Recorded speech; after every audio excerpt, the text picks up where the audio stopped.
parler de cette action aujourd'hui? Oui, c'est l'action, c'est la journée mondiale du lait et nous on veut attirer l'attention sur l'importance du lait dans la sécurité alimentaire et dans la lutte contre la pauvreté, en particulier en Afrique. Voilà. Ouais. Parlez-nous du costume de Manicum Peace. Ah, le costume, oui, en fait, il est habillé en costume d'éleveur africain, éleveur Peul plus précisément. Et c'est vraiment une population qui dépend, je dirais, presque à 100% de leur élevage. Ils ne font quasi que ça. Et donc le lait, c'est un produit quotidien. Et bon voilà, en fait, ils ont beaucoup de contraintes, beaucoup de problèmes dans leurs conditions de vie. Et c'est pour ça que nous, on intervient pour les aider. Et votre chapeau, vous, il vient d'où? Il vient du Mali. C'était au début des années 80, j'ai travaillé au Mali dans les conditions du Sahel, en appui à ces éleveurs justement, et donc voilà, c'est un souvenir. Alors, dans les réseaux sociaux, on en parle pas mal de ce Manicum Peace aujourd'hui qui urine du lait.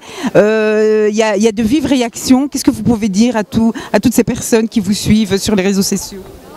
Par le fait qu'il urine du lait. Bon, en fait, c'est vraiment une très très petite quantité, ça n'a rien à voir avec des millions de litres. Donc c'est une goutte d'eau dans l'océan de la consommation du lait en poudre. En fait, c'est très symbolique. On avait essayé en fait avec d'autres produits, comme le blanc d'Espagne et d'autres poudres, mais qui ne sont pas compatibles avec le système de canalisation. Et donc voilà, parce que ce sont des quantités vraiment infimes, hein, et ça ne peut en aucun cas être une contrainte pour la sécurité alimentaire ou quoi au niveau mondial. Voilà. Et vous êtes aussi solidaire avec les agriculteurs belges et européens? Oui, tout à fait. C'est notre mission. Elle n'est pas uniquement en Afrique, vraiment ici au nord.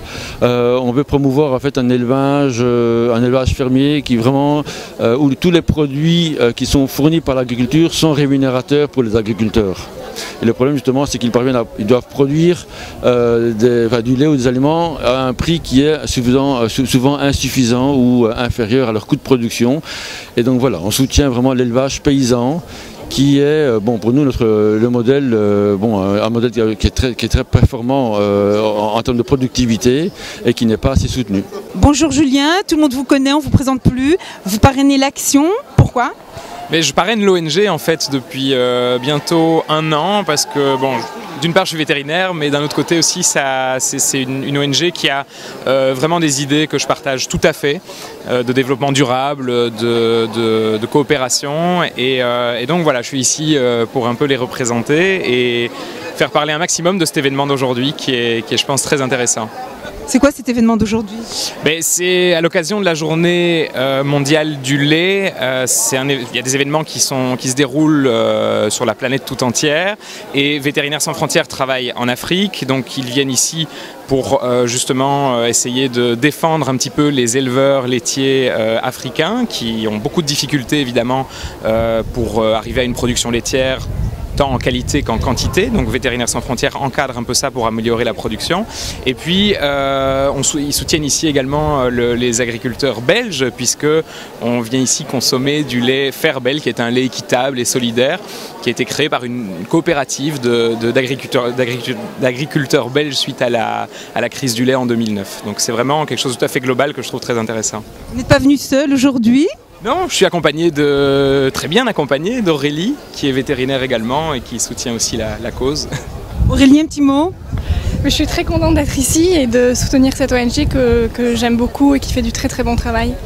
Et vous travaillez essentiellement en Belgique? Essentiellement à Bruxelles, oui, dans une clinique essentiellement petits animaux, mais mon métier fait que je suis très sensibilisée aussi au développement durable et aux animaux d'Afrique et à l'élevage africain. Vous avez déjà été en Afrique? Oui, mais quand j'étais petite, alors j'aimerais beaucoup y retourner. On soutient tous ensemble Vétérinaires sans frontières, oui, tout à fait. Alors Vétérinaires sans frontières, c'est une organisation qui soutient l'élevage paysan en Afrique. Alors ce soutien se passe de différentes façons. D'une part en améliorant les services vétérinaires, parce que souvent dans des régions reculées, il n'est pas facile d'avoir un vétérinaire de proximité. D'autre part, nous formons, nous sensibilisons également les éleveurs africains par exemple aux conditions d'hygiène ou à la prévention vétérinaire pour les soins animaliers. Et également, nous nous occupons d'améliorer les stockages de fourrage et l'accès à l'eau et au marché. Parce que c'est vrai que dans des périodes de sécheresse, souvent les animaux sont affaiblis parce qu'ils n'ont pas accès au pâturage ni à l'eau. Et c'est à ce moment-là qu'on a des dégâts au niveau des animaux et de la santé. Donc, voilà. Vous pouvez nous parler de l'action aujourd'hui ? Oui, voilà. Alors nous, nous soutenons évidemment nos éleveurs paysans en Afrique et nous voulons mettre aujourd'hui l'accent sur cette journée internationale du lait qui a lieu chaque année le 1er juin. Parce que le lait, de par le monde, mais aussi en Afrique, est une source alimentaire et de revenus très importante. Et c'est pour ça que nous sommes ici aujourd'hui. Parce qu'en améliorant les soins de santé des animaux et du bétail, eh bien, les animaux peuvent produire un lait de meilleure qualité et en plus grande quantité. Donc je pense que la production optimale de lait en Afrique varie entre 2 et 3 litres de lait par jour, contrairement ici en Belgique où on est à des vaches qui produisent 30 litres par jour. Mais à cause des problèmes de santé dont doit faire face la vache, elle ne produit qu'1 litre de lait par jour, ce qui n'est pas suffisant. Il y a aussi des pertes à cause de l'hygiène et du transport et de la chaîne de froid qui est brisée. Et donc c'est pour ça que en améliorant les soins de santé, on peut arriver à une meilleure production laitière. Sur les réseaux sociaux, on a annoncé votre action, c'est bien Vétérinaires sans frontières et non Médecins sans frontières. Et beaucoup de réactions ont été assez fortes par rapport au Manicum Peace qui va uriner du lait aujourd'hui. Parlez-nous, expliquez-nous un peu le système qui a été mis en place. Voilà, donc nous sommes bien Vétérinaires sans frontières, oui. Et le système, en fait, ce n'est pas du lait qui est déversé en continu. Donc voilà, je pense que les gens ont peut-être eu peur avec ce problème-là. En fait, il s'agit ici de lait en poudre. Une quantité minime suffit pour remettre du lait dans la pompe. Et en fait, c'est un système de lait continu, on va dire, c'est la même eau qui est utilisée. Donc du coup, il n'y a pas de perte de lait, évidemment. Vu qu'on vient soutenir la journée internationale du lait, on ne vient pas non plus pour en gaspiller. À ne pas confondre justement avec l'action qui a été menée par les agriculteurs, que vous soutenez également, les agriculteurs belges et européens qui ont beaucoup de difficultés en ce moment. Voilà, en 2009, il y a eu ce déversement du lait parce qu'en fait l'offre était beaucoup plus importante que la demande et les agriculteurs n'ont pas eu un lait à un prix décent, ils n'étaient pas suffisamment payés pour le travail accompli. Donc ce n'est pas à confondre avec cette crise-là, évidemment, qu'on les soutient aujourd'hui. Et comment on peut vous soutenir à vous ? Nous, on peut nous soutenir de diverses façons. Évidemment, il faut nous soutenir en parlant de nous déjà, rien que ça.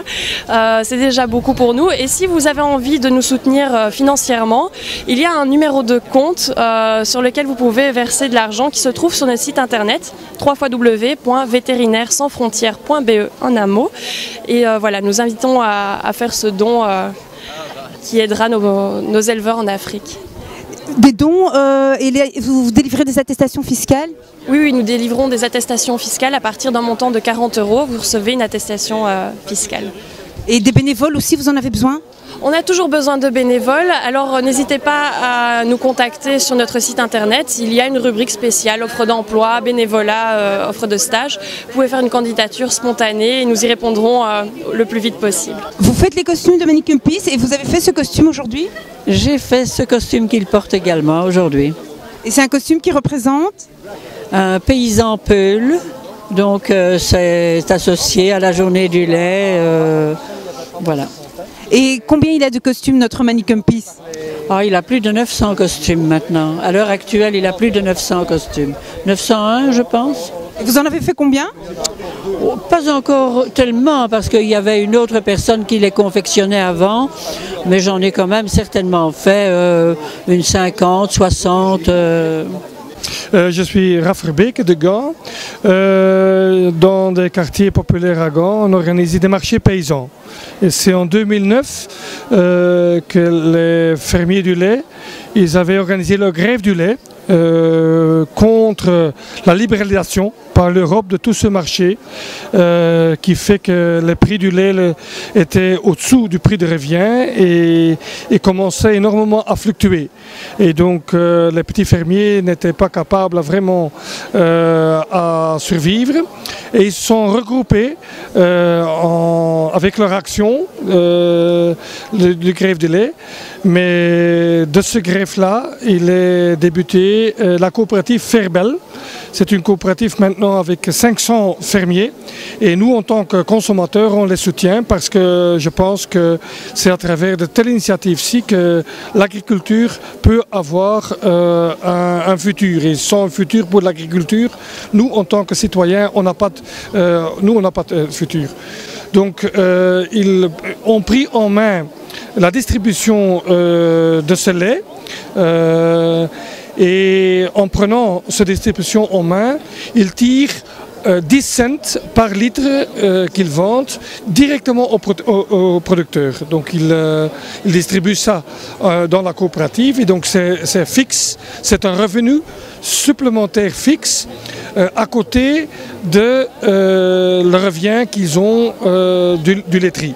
Et ça permet à survivre. Donc on peut dire que dans 20 ans, ces 500 fermes, sans des initiatives comme ça, ne vont pas subsister. Et donc ça permet que ces fermes continuent. Et en fait, c'est exactement la même chose qui se passe aussi en Afrique, au Mali, etc., où exactement les mêmes initiatives se développent et qui sont soutenues aussi par les vétérinaires sans frontières. Donc pour soutenir nos agriculteurs, on doit consommer le lait Ferbel qu'on trouve dans tous les supermarchés. Oui, il faut le vendre avec le but évidemment qu'il y a d'autres initiatives qui viennent. Donc maintenant c'est commencé avec la greffe du lait. Il y a un lait demi-écrémé, il y a une glace, il y a un lait chocolaté, mais c'est ce qu'est le but. Le but c'est que vraiment Ferbel, ça devient le label de tous les agriculteurs en Belgique.